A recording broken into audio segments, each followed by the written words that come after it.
Welcome breaking news. The President of the Russian Federation, Mr. Vladimir Putin, has ordered the Russian nuclear forces to go on high alert and enter DEFCON Code 1.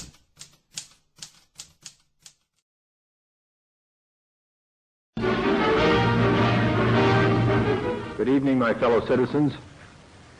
This government, as promised, has maintained the closest surveillance of the Soviet military buildup on the island of Cuba. Within the past week, unmistakable evidence has established the fact that a series of offensive missile sites is now in preparation on that imprisoned island. The purpose of these bases can be none other than to provide a nuclear strike capability against the Western Hemisphere. Only last Thursday, as evidence of this rapid offensive buildup was already in my hand, Soviet Foreign Minister Gromyko told me in my office that he was instructed to make it clear once again, as he said his government had already done, that Soviet assistance to Cuba, and I quote, pursued solely the purpose of contributing to the defense capabilities of Cuba, unquote. That, and I quote him, training by Soviet specialists of Cuban nationals in handling defensive armaments was by no means offensive.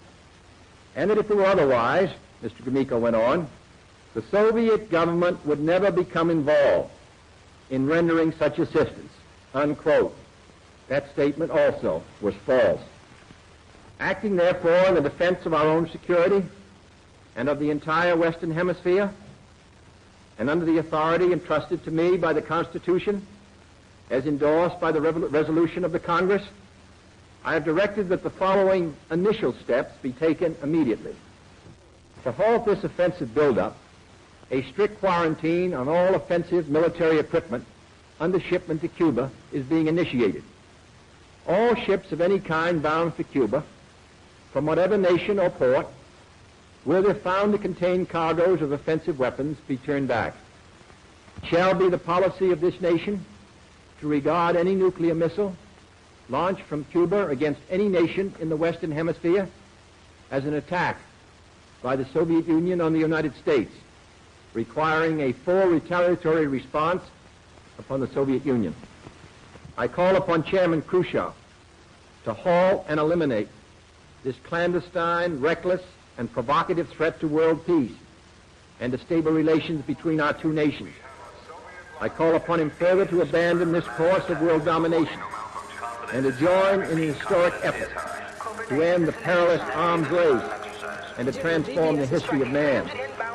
Our goal is not the victory of might, but the vindication of right.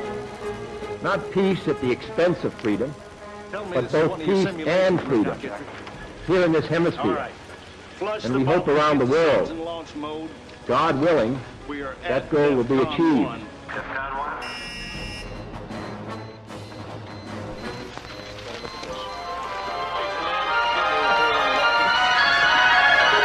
You are about to know the thrill of seeing that which has never been seen before. You are about to enter a beautiful, exciting, wonderful new world, the world of 1960. For the first time in history, you'll see Wait, Andrews to join airborne command, so we have to get launch option. Has he been in touch with the Premier? Russians are still denying everything, sir. We have a Soviet submarine launch detection. Let's go into a launch mode. We interrupt your regular programming. This is a national emergency. The President of the United States or his designated representative will be speaking shortly on the emergency broadcast system. You'll have to hurry. After the gates are closed, nobody gets in. Please stand by. Ladies and gentlemen, President Kennedy will be speaking shortly. Initiate internal power. Ladies and gentlemen, I am here to give you an update on the situation regarding the Soviet Union and NATO.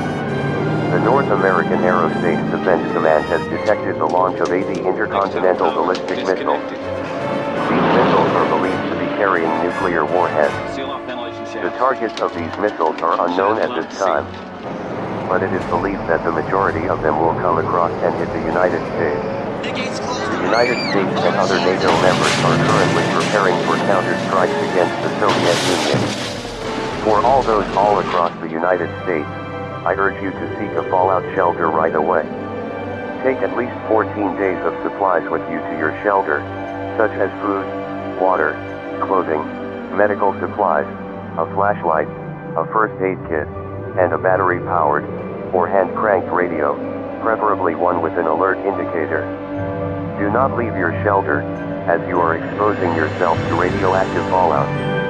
Ladies and gentlemen, I know that this is a very scary situation, but we must work together to save lives, and we can rebuild, and make a stronger country. We will not fall to our enemies. America will not be broken. But for now, focus on saving you and your loved ones. Thank you for listening to my message. God bless you. And God bless the United States of America. We would act with Germany to ensure that the Nord Stream 2 pipeline... That was a message from President Kennedy. Please stay tuned for more information. Schultz announced that the German government is suspending that pipeline indefinitely. We've been in close consultation with Germany throughout this process. We welcome this swift and decisive action. And we're executing a plan in close coordination with allies and partners to secure the stability of global energy supplies, which is in all of our interests.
Станьте з захисної споруди або заховайтеся на місцевості.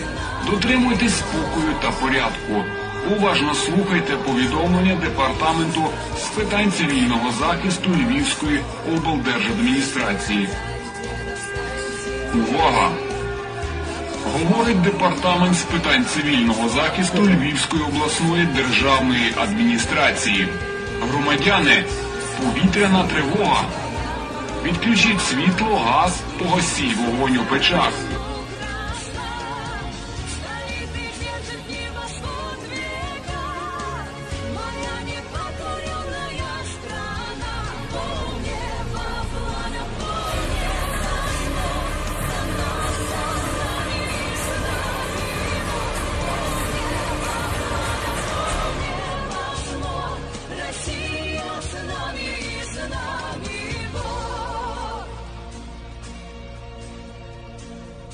Суждено погибнуть на кресте, но на колени не поставит нас в кровавом поле.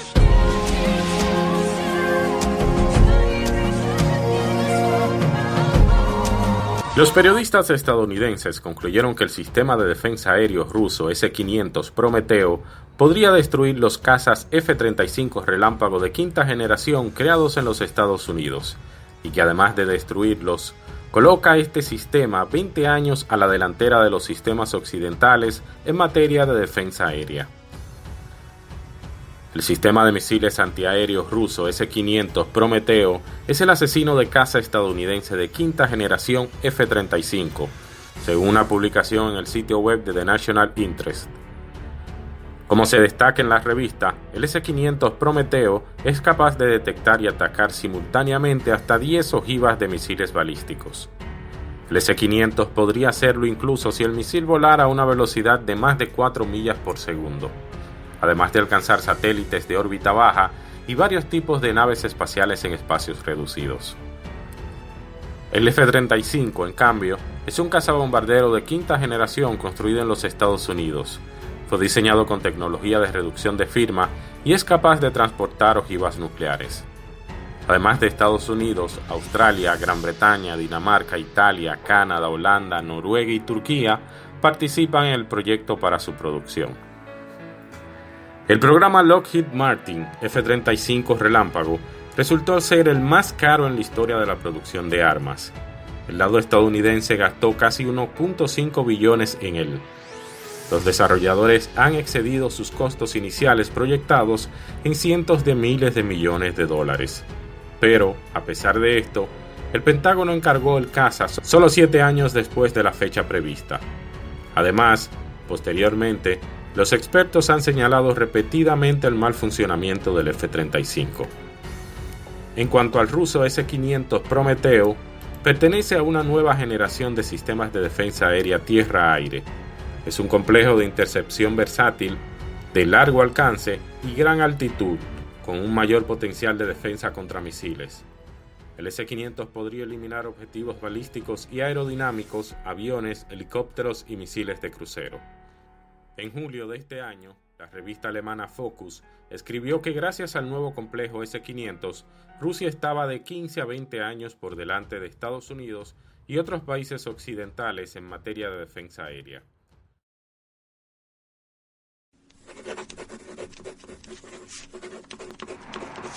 As the most sanctioned country in the world, Russia is now feeling the effects of the economic war the West is waging against Moscow. At the beginning of February, $1 equaled roughly 75 Russian rubles, compared to 36 in February of 2014. Today, the exchange rate is more than 100 rubles per dollar, and prices of imported goods are skyrocketing. Russia's Federal Anti-Monopoly Service had to step in to control growing prices, but consumers, afraid of shortages, are stocking up. Of course we feel the effect of the sanctions. There is a shortage of essential goods at the shops, like personal hygiene products. If they appear somewhere, the price is twice what it used to be. So our monthly pension will only be enough for 2 weeks, at a minimum wage, not more. Many of the domestically based producers have to increase prices as well. They need imported components for goods produced here in Russia. The pull-out of international brands is another symbol of the standoff between Russia and the West.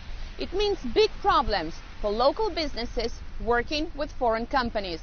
Kirill runs an IT company which works with automotive brands. He says the focus now is on keeping his company afloat. My IT company mostly works with automotive brands, and as the majority of them stopped the production and supplies to the Russian market, we had to stop our investment projects and roughly cut the expense budget for the upcoming years to keep the company alive. It is now a matter of survival and not development. Based on monitoring conducted by Business Office Ombudsman Boris Titov, the recently imposed sanctions are being felt by 84% of Russian companies. The devaluing of the ruble against the dollar and supply chain disruptions are the two biggest problems they are facing. Under this growing pressure, entrepreneurs are hoping for state support, including benefits and the easing of regulatory norms. До Польши я наконец-то доехал. Сейчас жду, подтянется Сергей Аркадьевич.